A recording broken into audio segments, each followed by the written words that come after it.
Good morning, guys. I'm Chris, and welcome back to another episode of Riff Amps. So there I am, sat at the bench, wiring up a PR18, and UPS show up with a box that's got this inside. Wasn't expecting it, don't know who it's from, but there. What I think is either a 1964 or 1965 Fender Princeton Reverb. What? Yeah. Just shown up in a box that says amp repair on it. So not quite sure where this has come from just yet or what's wrong with it, but it's here, so we may as well do an inspection. All of the valves were wrapped separately in the box. We've got a nice 7025 RCA for V1, a G&X Gold Lion ECC 81 1287 in V2, and then two more RCA 7025s in V3 and V4. Some RCA 6V6s for the output valves, and an RCA 5Y3. You see that? 5Y3? Which is the wrong rectifier valve for this amp. It should, depending on the year, either be a 5U4 or a GZ34. So, not sure what that's doing in there. Anyway, this one's in pretty nice condition, I'll be honest with you. Tolex is nice, although it feels like somebody's polished it with Windoline or some anti-dust whatever. It's got a really weird feel to it, but overall, yeah, it's a really nice shape. A couple of marks on it and things, as you would expect for a vintage amplifier. One thing I did notice is that the lacquer on the control plate all the way along, I'll try and show you in the light, you can see has been peeling. You see that? I don't know whether that's because somebody's tried to clean this with something they shouldn't have done or whatever. But apart from that, really, really nice. Snowman number 8 control knobs. And the silver grill cloth has got that lovely dark smoky edge to it now, which looks great. So yeah, really, really nice. So from the front and the side, it's great. We turn it around, however. It's got a reissue Jensen speaker in it. Don't know why. Don't know where the original's gone, but that's what it's got in it. So apart from that, it's, yeah, nice condition. It's got a 3-prong mains cable on it, so somebody has already done that conversion. They've called this a 66, so is it a 64, is it a 65, is it a 66? Well, we'll have to look into that. It's got the UL badge on the back, and the chassis number is A10874. We'll have a look at that closer on in a minute. Obviously, the valves have been removed for transport. But yeah, that's the rear of this amplifier. So if you know who owns this amplifier, get in touch. And I know what I'm doing. But whoever has sent it to me, obviously labelled each valve position. And each of the valves were wrapped in brown paper with a corresponding number on, so we knew which position they came out of. So someone's been looking after this, but I don't know why it's here, and I don't know who owns it. Well, it's not all glamour here at Rift. Sometimes you've got to work on the standard stuff.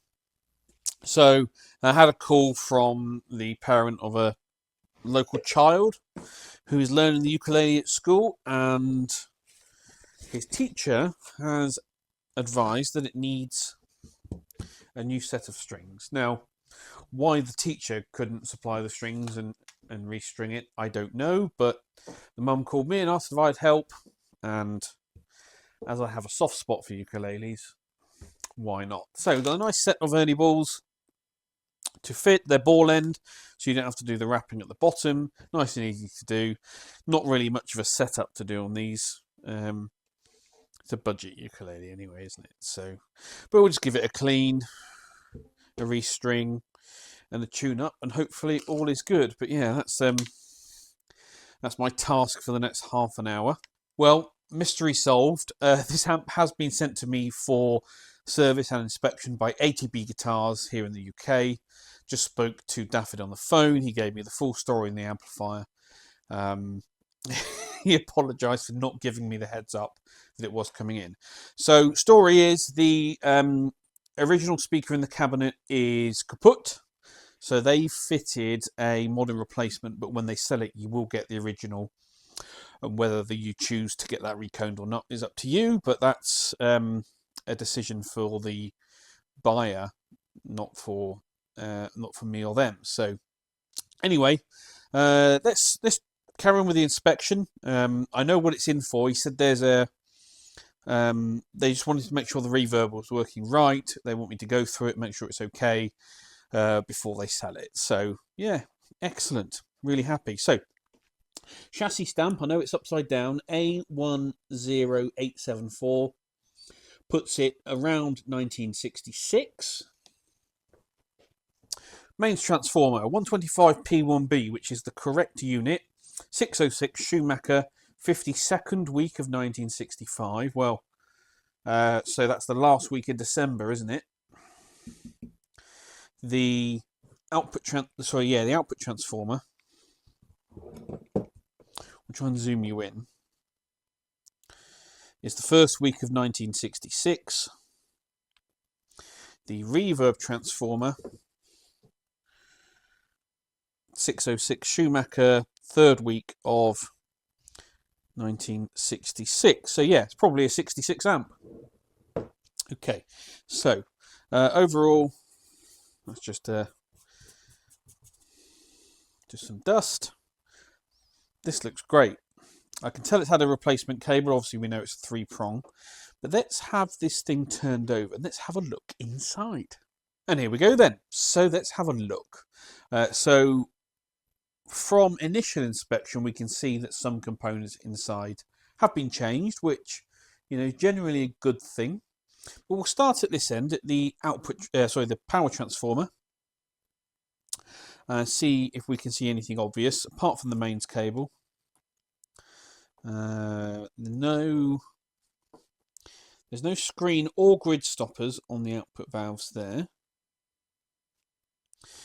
We look up at the bias board. All looks to be original. Let's get you in focus. So it's got the Mallory electrolytic here, which is the original. We've got the original multi-section can here. So those two haven't been changed. But if we look on the board, we can see the multi-section 2525s have been changed, and also some of the single 25s with these are F&Ts, and there's a Sprague there, and there's a Sprague there. There should be 6 on this. 1, 2, 3, 4, 5, 6. Yeah, that's right. And the coupling caps in the tone stack have been swapped out for Sozos. So clearly someone has spent some money on this, looking after it.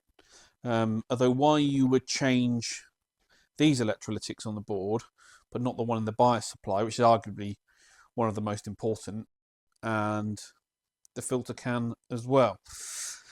So, interesting.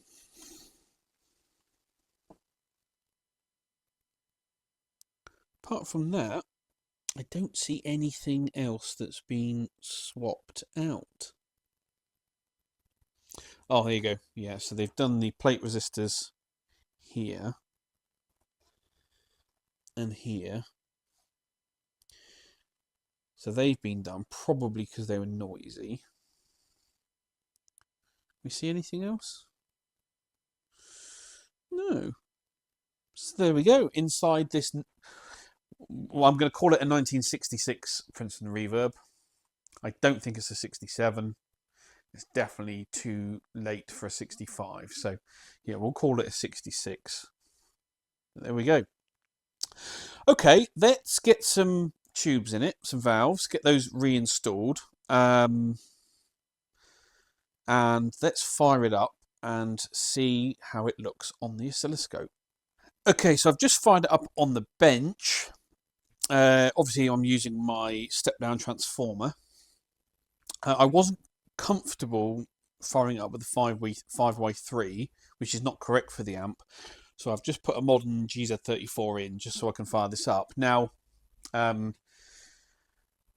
hasn't blown a fuse, there's no smoke, so on initial inspection, there's nothing wrong with this. However, this is why it's important to take measurements. Our B plus is only 315 volts, which is very low for this. And our current consumption out the wall is just under 130 watts, which is probably double where I would expect it to be. So something in here is pulling a lot of current, pulling our B plus down, causing issues. So yeah, this is not a healthy amplifier. I'm definitely not going to put a signal in it and drive an output. We need to work out what's going on with this amplifier and what's causing issues. So this is why, just because there's no smoke, no burning smells, no noises, does not mean the amplifier is healthy. You need to do your checks. So yeah, need to do some thinking. You can see that red plating going on. These output valves are running far too hot. This one worse than this one, but yeah, look, you can tell that one is screaming. So we need to find out what's causing that. Right, 1966 Princeton Reverb bias measurements. Okay, so our B plus, coming directly off the rectifier, measured 310 volts. And if you remember, our consumption from the wall was 130 watts, which, and remember I said was about double what I would expect it to be for a fully working amplifier. Okay, so here's our measurements on V6 and V5. Remember, I'm looking at the chassis from the rear. So V6 is on the left, V5 is on the right. Our anode voltage, remember, is 297 and 294. Our screen voltage is 289 and 288. And our bias voltage at grid 1 is negative 9.71 and negative 9.75. Now, for reference, these are usually somewhere in the mid-30s. So our bias voltage is way too low, which means these valves are running far too hot. Well, we know that because we've seen the red plating. There are no 1 ohm resistors on the cathodes on these, so I've measured the anode current by the voltage drop across the output transformer windings. So on the left side, the resistance anode to center tap on V6 is 154 ohms, on V5 is 165.3. Remember, one winding is on top of the other, so to get the same amount of turns, there's more wire, hence the larger ohm reading. The voltage drop across them, 11.4 and 13.5, which means we have, and current, sorry, is voltage divided by resistance. So 11.4 divided by 154 gives us 74 milliamps on this side and 81.7 on this side. Maximum for vintage 6v6s is 12 watts, which gives us 22 watts, 24. So 183% on this side and 200% on that side. Okay, bias is far too hot. Okay, and we can see that our bias voltage is far too low. It needs to be more negative than that, somewhere in the mid-30s. Okay, common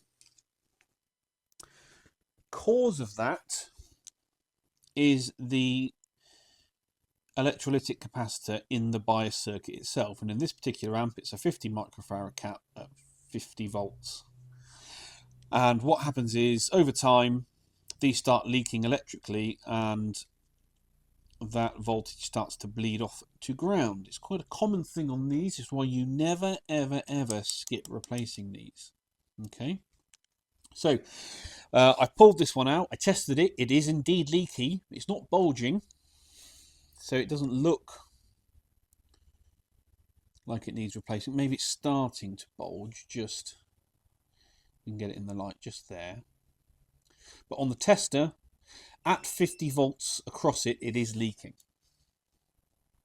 So we swap that out. That's all I've done. And here's the new readings.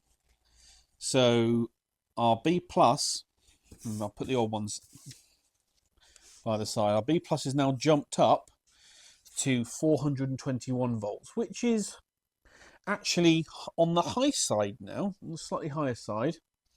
Our current consumption from the wall has dropped to 66 watts. Okay. And here are our readings. So we've now got a bias voltage on the control grids of -39 on each side. Okay. So we've kind of overshot our mark slightly, but I haven't changed any other components in the bias circuit other than that capacitor. That's all I've done. And as you can see now, we've brought our bias readings right down, cooled these valves right off, and we're about 53% on this side, 59% on the other. As we all know, as long as there's no once you remove the crossover distortion, as long as we end up in the 50 to 70% range, then we're all good. Then that's the correct bias point for those valves in that amp. Okay, so that's where we are for the time being.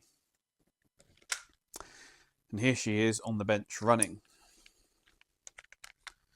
So as you can see, at idle, currently pulling 65.8 watts out of the wall. Nice and cool. The output valves are no longer red plating.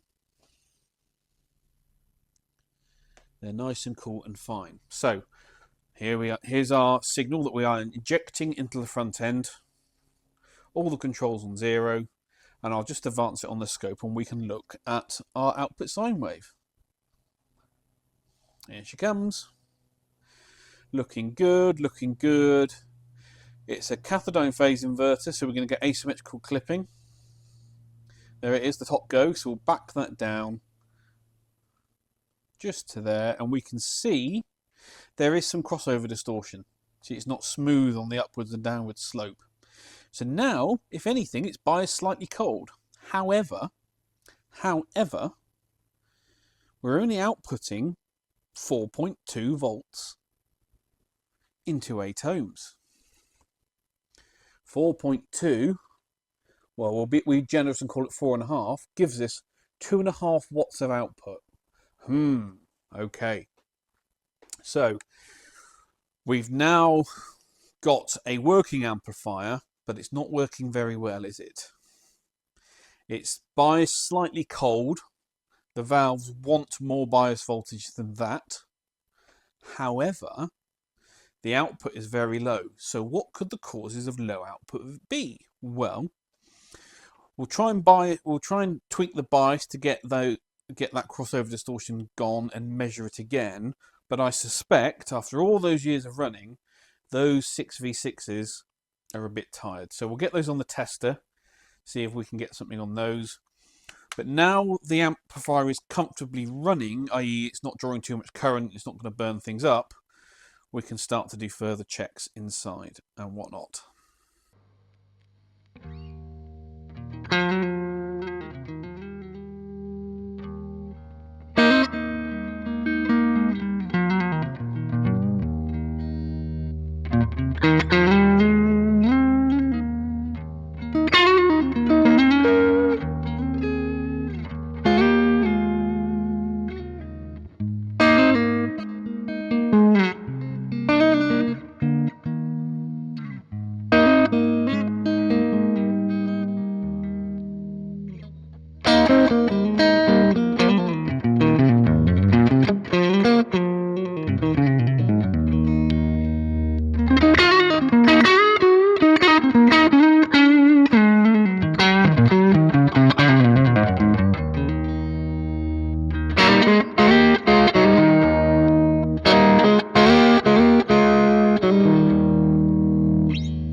good news, or maybe not, depending which way you look at it. So I found the cause of our low output.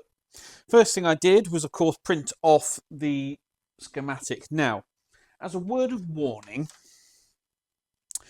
with the original Fender schematics, the voltages that sometimes you find written on them, especially sometimes on the layouts, aren't always correct.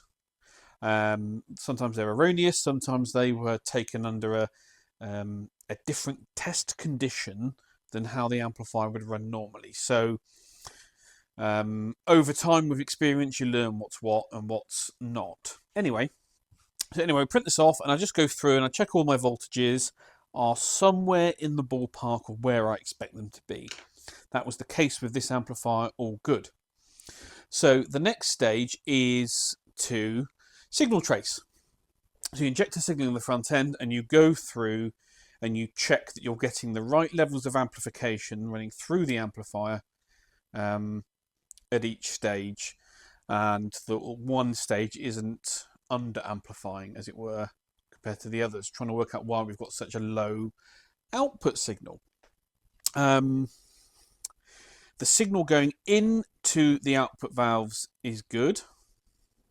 The signal coming out of the output valves is good. We've got a nice level of amplification there.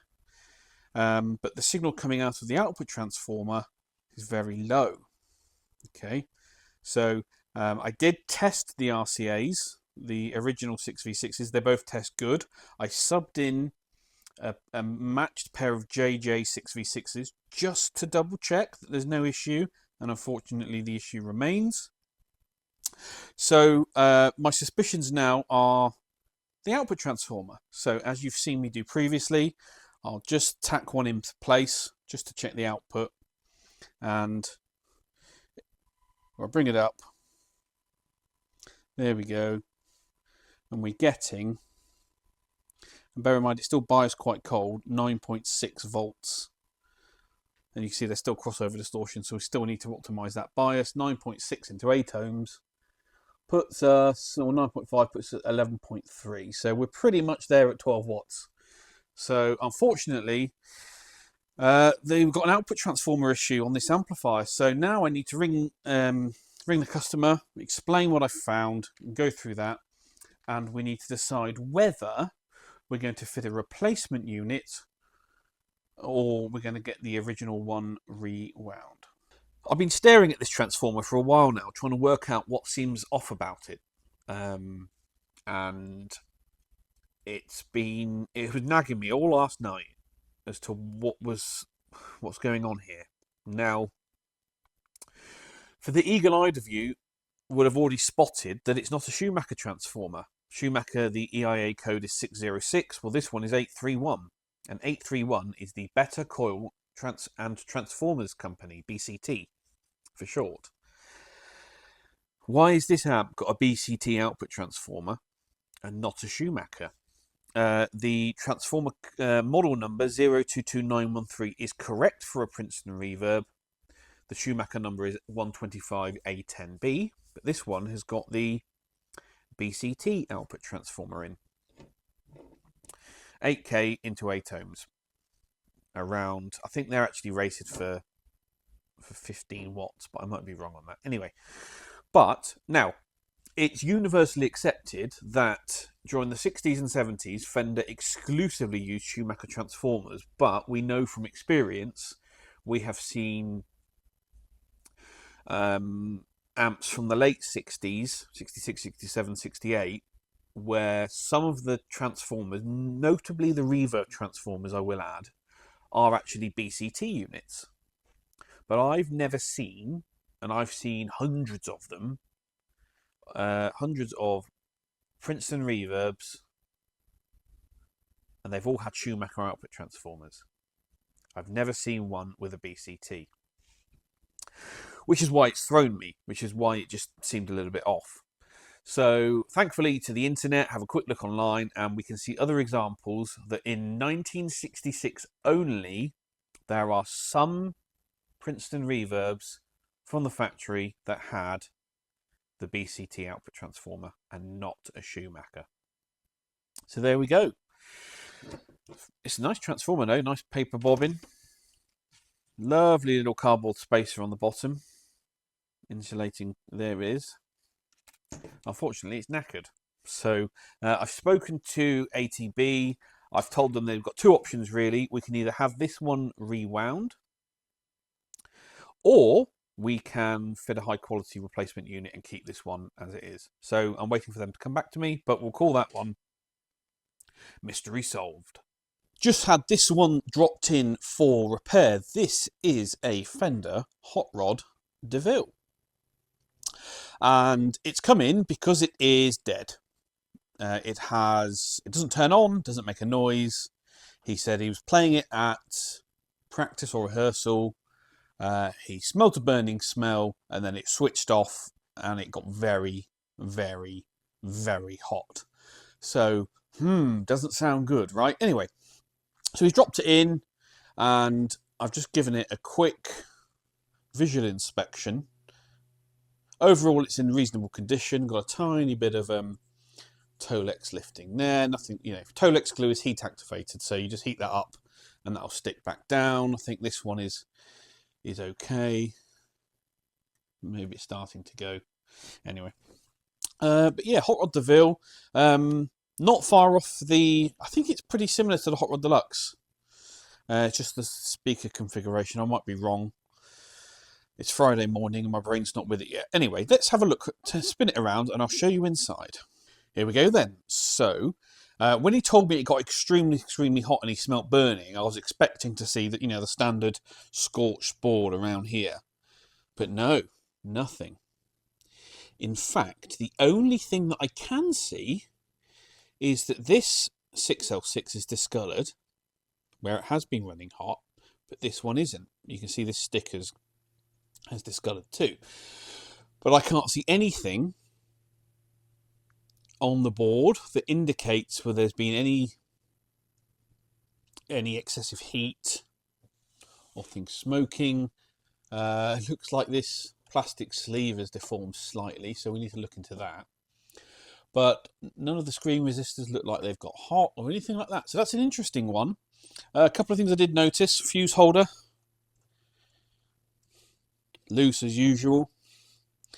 And the fuse itself, I'll zoom you in, has blown. So we need to go through this and check it out. All the IC caps there. All appear to be okay. None of them are bulging or leaking. You probably can't see from this angle, but they appear to be okay. He's asked me to do whatever is required to get this thing up and running. So he wants a new set of output valves.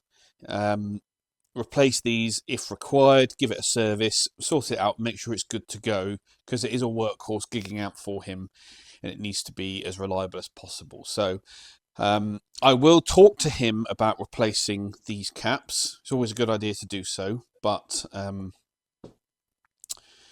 budgets are budgets, so we'll see. But anyway, yeah, Hot Rod DeVille doesn't even turn on. Weather update, it is beautiful out there now. I think we're in for some nice weather for the next couple of weeks. Look at it, gorgeous. It's not too hot either.